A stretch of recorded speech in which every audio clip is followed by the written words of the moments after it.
Good morning students. Today I am going to teach you lesson of history, that is print culture and the modern world. The lesson is on your screen. The print culture and the modern world. बेटा print culture से मतलब है, print का मतलब है छपाई, print का culture कब आया and the modern world means आधुनिक संसार में क्या चेंजेस आई प्रिंट के आने से। तो इस फर्स्ट पैराग्राफ में जो है ये बताया गया है बेटा कि अगर हमने अपने चारों तरफ हम अगर नज़र दौड़ाएं तो हमें कोई ना कोई छपी हुई चीज़ मिल जाएगी, जैसे कि बुक्स हो गई, journals, newspapers, print of famous paintings and also in everyday things like theater programs, official circulars, calendar, diaries, advertisement, cinema posters at street corners।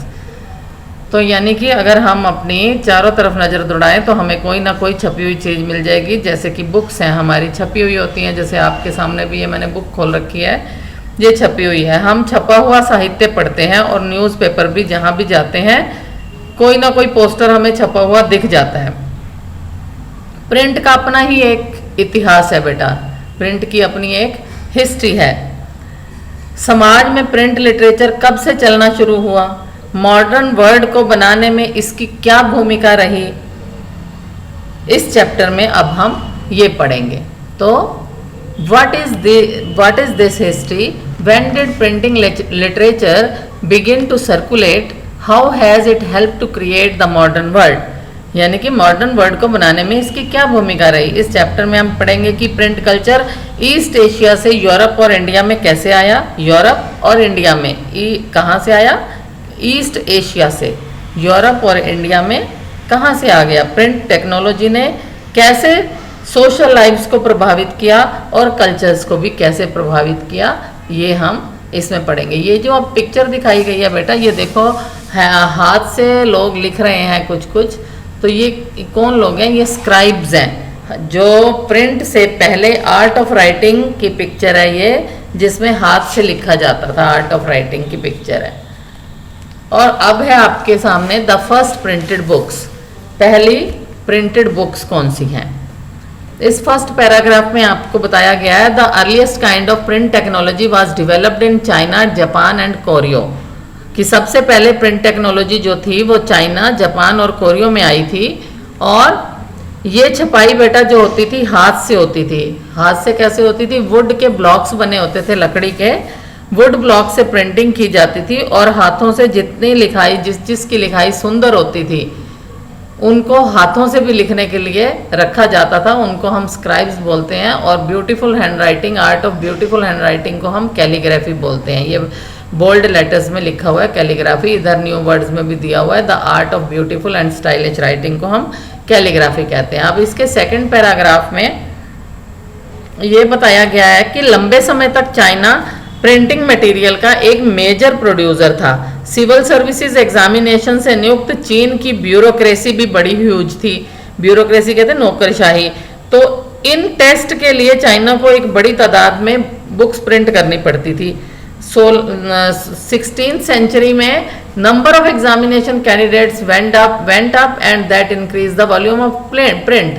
कहते हैं कैंडिडेट्स की एग्जाम देने की, जो कैंडिडेट्स एग्जाम देते थे उनकी संख्या बढ़ गई 16वीं शताब्दी में, और जिससे कि बुक्स की भी डिमांड और बढ़ गई, क्योंकि जितने बच्चे पेपर देते थे, सिविल सर्विसेज का एग्जाम देते थे, उनको बुक्स की जरूरत पड़ती थी। इस पैराग्राफ में बाय द 17th सेंचुरी तक आते आते प्रिंट कल्चर बढ़ गया और इसमें रीडर्स भी बढ़ गए थे बेटा, बहुत ज़्यादा। तो ये आ गया आपका। इसके बाद यहाँ से पढ़ेंगे Shanghai became the hub of the new print culture. Shanghai जो था अब हब बन गया था न्यू प्रिंट कल्चर का, catering to the western style schools from the hand printing here now a gradual shift to mechanical printing. कहते हैं कहाँ हाथों से प्रिंटिंग होती थी, तो अब वो ग्रेजुअली धीरे धीरे मैकेनिकल प्रिंटिंग शुरू हो गई, यानी कि मशीनों के द्वारा प्रिंटिंग शुरू हो गई। 1.1 प्रिंट इन जापान।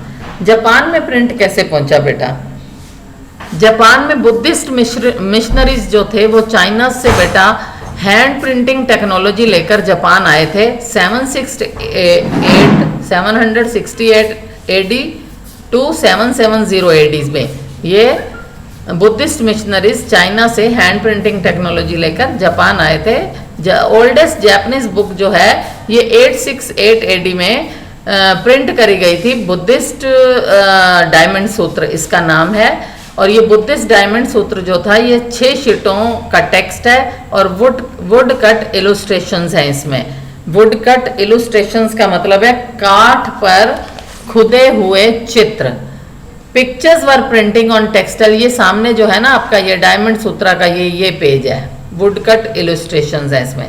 पिक्चर्स जो बेटा जो प्रिंट की जाती थी ये टेक्सटाइल पर, कपड़ों पर प्रिंट की जाती थी, ताश के पत्तों पर, playing cards and paper money, इन पर जो थी पिक्चर्स बनाई जाती थी। पिक्चर्स अक्सर जो थी वो कपड़ों, ताश के पत्तों और कागज के नोटों पर ही बनाई जाती थी। उसके बाद है आपका कि in medieval Japan poets and prose writers were regularly published. कहते हैं जापान में मेडाइवल पीरियड होता है ना, एक हिस्टोरिकल मध्यवर्ती पीरियड जो होता है, जापान के जो पोइट्स थे वो भी अपना काम रेगुलरली पब्लिश कर रहे थे और प्रोज राइटर्स जो थे वो भी अपना काम रेगुलरली छाप रहे थे। And books were cheap and abundant. Cheap कहते हैं सस्ती मिल रही थी उस समय बुक्स, और एबंडेंट कहते हैं बहुत ज़्यादा मात्रा में आ गई थी। उसके बाद इस वाले पैराग्राफ में फिर विजुअल प्रिंटिंग मटेरियल छपा 18th सेंचुरी में एदो, EDO एदो, अब बाद में इसका नाम टोक्यो पड़ गया था।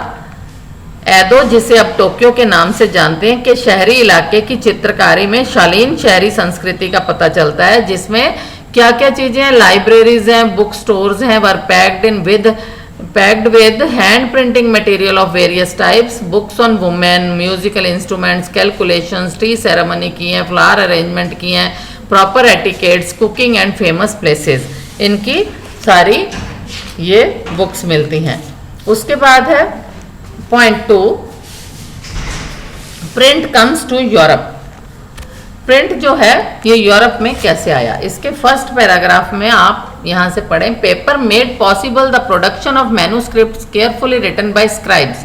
स्क्राइब्स जो होते थे बेटा, स्क्राइब्स उनको कहते हैं जो जिनकी हैंडराइटिंग बहुत सुंदर होती थी, art of beautiful handwriting, calligraphy लिखते थे, जो उनको स्क्राइब्स बोलते हैं। ये क्या करते थे, मैन्युस्क्रिप्ट्स पर लिखते हैं। मैन्युस्क्रिप्ट्स जो थी इनकी paper made possible the production of manuscript, paper ने ही पॉसिबल बनाया था मैन्युस्क्रिप्ट्स की प्रोडक्शन को, जो कि स्क्राइब्स केयरफुली जिनको लिखते थे।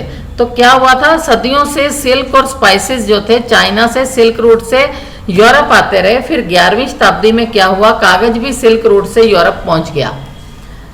कागज जो था ये सिल्क रूट से यूरोप पहुंच गया था। Then in 1295 Marco Polo a great explorer return to Italy after many years of exploration in China. तब 1295 में मार्को पोलो एक ग्रेट एक्सप्लोरर था जो कि इटली से वापस आया था। बहुत सारे वहाँ उसने रिटर्न टू इटली आया था और ये बहुत सारे ईयर जो थे चाइना में बिता के आया था। 1295 में मार्को पोलो नाम का एक व्यक्ति था जो कि एक्सप्लोरर था, वो चाइना से इटली आया था। तो as you read above, China already had the technology of wood block printing. जैसे कि आपने पढ़ा है कि चाइना के पास वुड ब्लॉक प्रिंटिंग की टेक्नोलॉजी थी। मार्को पोलो भी इस नॉलेज के साथ इटली वापस आ गया था। अब इटली जब ये वापस आया तो इसने भी वही वुड ब्लॉक प्रिंटिंग की जो टेक्नोलॉजी थी पूरे यूरोप में इसने फैला दी। तो luxury edition were still hand written on very expensive vellum. Vellum कहते हैं, ये देखो साइड में न्यू वर्ड्स में है, a parchment made from the skin of animals. कहते हैं जो एनिमल्स की स्किन होती थी ना उस पे भी लिखते थे ये लोग, उनको साफ करके उस पे लिखा जाता था। तो merchants and students in the university towns bought the cheaper printed materials. कहते हैं जो अभी भी रिच लोग थे वो तो अभी भी हैंड रिटन स्क्रिप्ट्स मांगते थे लिखने के लिए, लेकिन जो मर्चेंट और स्टूडेंट्स यूनिवर्सिटी टाउन्स के थे वो चीपर प्रिंटेड कॉपीज लेते थे। तो उसके बाद है अब ये इस नेक्स्ट पैराग्राफ में, as the demand for books increase, जैसे जैसे बुक्स की डिमांड बढ़ी, book seller all over Europe began exporting books to many different countries. कहते हैं जैसे जैसे बुक्स की डिमांड बढ़ी तो जो बुक सेलर थे यूरोप के, इन्होंने बुक्स को एक्सपोर्ट करना शुरू कर दिया दूसरी कंट्रीज में। Book fairs were held at different places. कहते हैं जो किताबों का मेला लगता है ना, बुक फेयर, वो भी डिफरेंट प्लेसेस पे ये लोग लगाना शुरू हो गए। स्क्राइब्स और skilled hand writers were no longer solely employed by wealthy और influential patrons but increasingly by book sellers as well. कहते हैं अब बुक सेलर्स ने ही स्क्राइब्स को अपने पास काम पे रखना शुरू कर दिया था, और एक एक बुक सेलर के पास 50 स्क्राइब्स होते थे, हैंड रिटन किताबें लिखने वाले। तो स्क्राइब्स, हाथ से लिखने वाले लोग, अब इन्हें अमीर ही अपॉइंट नहीं करते थे, बल्कि बुक सेलर भी इन्हें अपॉइंट करने लग गए थे। एक बुक सेलर के पास 50 स्क्राइब्स काम करते थे। अब नेक्स्ट पैराग्राफ में है कि अब किताबों की मांग बढ़ती जा रही थी और ये हैंड रिटन से पूरी नहीं हो रही थी, तथा मैन्युस्क्रिप्ट को भी संभाल के रखना बहुत मुश्किल था। ये फ्रेगाइल होते हैं बेटा, मैन्युस्क्रिप्ट जल्दी टूट जाते हैं क्योंकि पत्तों वगैरह पे लिखे हुए होते हैं ये, तो मैन्युस्क्रिप्ट को संभाल कर रखना बड़ा मुश्किल था। तो अर्ली 15th सेंचुरी में wood blocks were being widely used in Europe to print textile, playing cards and religious pictures. The breakthrough occurred at Strasbourg, Germany, where John Gutenberg developed the first non-printing press in 1430s। अब क्या हुआ कि 1430s में John Gutenberg जो Germany का था, इसने print सबसे पहले फर्स्ट प्रिंटिंग प्रेस निकाली। तो ये मैं अपनी नेक्स्ट वीडियो में आपको बताऊंगी कि 2.1 से पढ़ेंगे हम कि जॉन गुटेनबर्ग ने अब कैसे प्रिंटिंग प्रेस बनाई। इसके बारे में मेरी सेकंड वीडियो आएगी आपके पास। Thank you.